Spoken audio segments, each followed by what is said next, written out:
Hello everyone, welcome back to my YouTube channel. हम भारतीय राष्ट्रीय आंदोलन पढ़ रहे थे, जिसमें आगे पढ़ेंगे हम भारतीय राष्ट्रीय आंदोलन 1885 से 1947 के बीच क्या क्या घटनाएं घटित हुई वो पढ़ेंगे हम सब। तो इसमें इस भारतीय राष्ट्रीय आंदोलन को 3 युगों में बांटा गया है। फर्स्ट है उदारवादी युग, सेकंड है उग्रवादी या अतिवादी युग, थर्ड है गांधी युग। जो उदारवादी युग है वो 1885 से 1905 के मध्य था। उग्रवादी युग है वो 1905 से 1919 और गांधी युग है वो 1919 से 1947। अब जो उदारवादी युग है, इसके प्रमुख नेता है नौरोजी, गोखले, दिनीसा वाचा, रानाडे, बदरुद्दीन तैयब, मदन मोहन मालवीय। और जो उग्रवादी अतिवादी युग है 1905 से 1919, इसके प्रमुख नेता है लाल बाल पाल यानी विपिन चंद्र पाल और अरविंद घोष। और गांधी युग है, इसके प्रमुख नेता गांधी जी है। गांधी का राजनीतिक गुरु गोपाल कृष्ण गोखले है। गोपाल कृष्ण का राजनीतिक गुरु रानाडे है और बाल का राजनीतिक गुरु नौरोजी है। कभी कभी एग्जाम में राजनीतिक गुरु पूछ लेते हैं। उदारवादियों को मानना था कि अंग्रेज हमारे देश में शासन कर रहे हैं, ये तो ईश्वर की अनन्य कृपा है। उदारवादी युग के दौरान तिलक ने धार्मिक कार्यक्रमों का सहारा लेते हुए आंदोलन करने के प्रयास किए। 1893 में तिलक ने गणपति महोत्सव बम्बई में मनाया। 1895 में तिलक ने शिवाजी महोत्सव बम्बई में मनाया। 1896 में तिलक ने महाराष्ट्र के किसानों के लिए आंदोलन किया। यहाँ के किसानों ने तिलक को लोकमान्य की उपाधि दी। तो तिलक को लोकमान्य की उपाधि किसने दी? महाराष्ट्र के किसानों ने दी थी।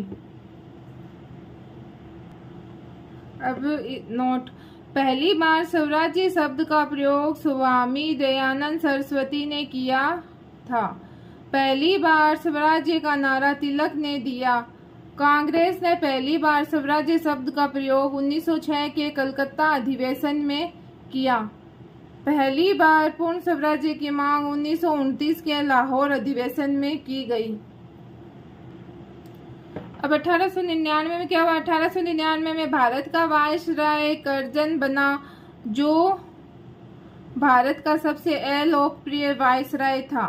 भारत का लोकप्रिय वायसराय कौन था? Lord Ripon. 1902 में कॉलेज के युवाओं को क्रांति से रोकने के लिए रेलवे आयोग का गठन किया गया।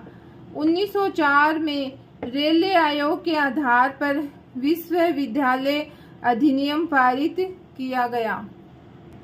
अब है 1905। 1905 में क्या हुआ? 19 जुलाई 1905 को कर्जन ने बंगाल विभाजन की घोषणा की थी। इस घोषणा के बाद 7 अगस्त को सुरेंद्रनाथ बनर्जी ने कलकत्ता के टाउन हॉल में स्वदेशी आंदोलन की शुरुआत की। नरम दल के लोग इस आंदोलन को केवल बंगाल में रखना चाहते थे, जबकि गरम दल के नेता पूरे भारत में फैलाना चाह रहे थे। अब जो ये स्वदेशी आंदोलन था, इसके नेतृत्वकर्ता कौन कौन थे? दिल्ली में सैयद हैदर रजा, उत्तरी भारत व पंजाब में लाल व अजीत सिंह, बम्बई व पूना में तिलक, मद्रास में चिदंबर पिल्लई। 16 अक्टूबर 1905 को बंगाल विभाजन हुआ। इस दिन बंगाल में शोक दिवस व राखी दिवस मनाया गया। 1905 में कांग्रेस का 21वां अधिवेशन बनारस में हुआ।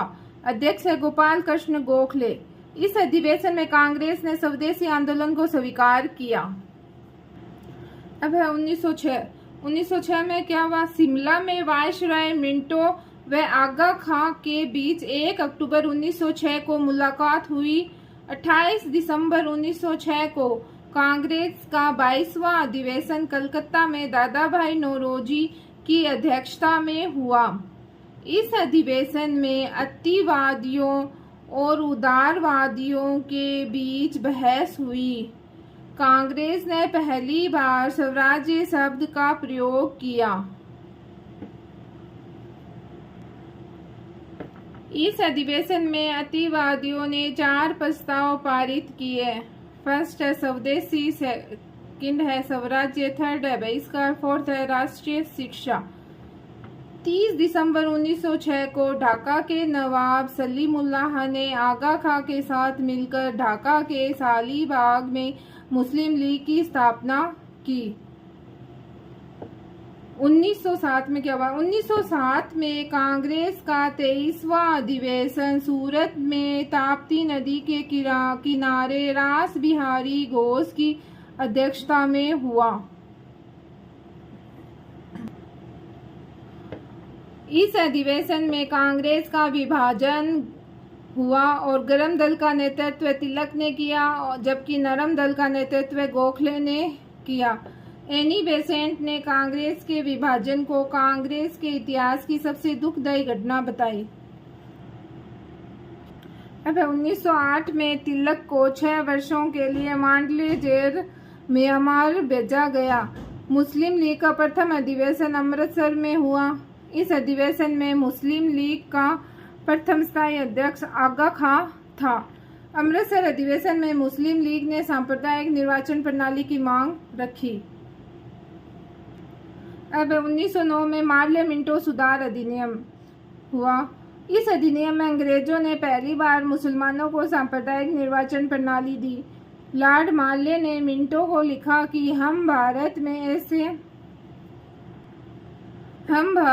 ऐसे नग्न दंत बीज बो रहे हैं जिसकी फसल बड़ी कड़वी होगी। 1911 में भारत के वायसराय हार्डिंग ने ब्रिटेन के सम्राट जॉर्ज पश्चिम के आगमन पर दिल्ली दरबार लगाया।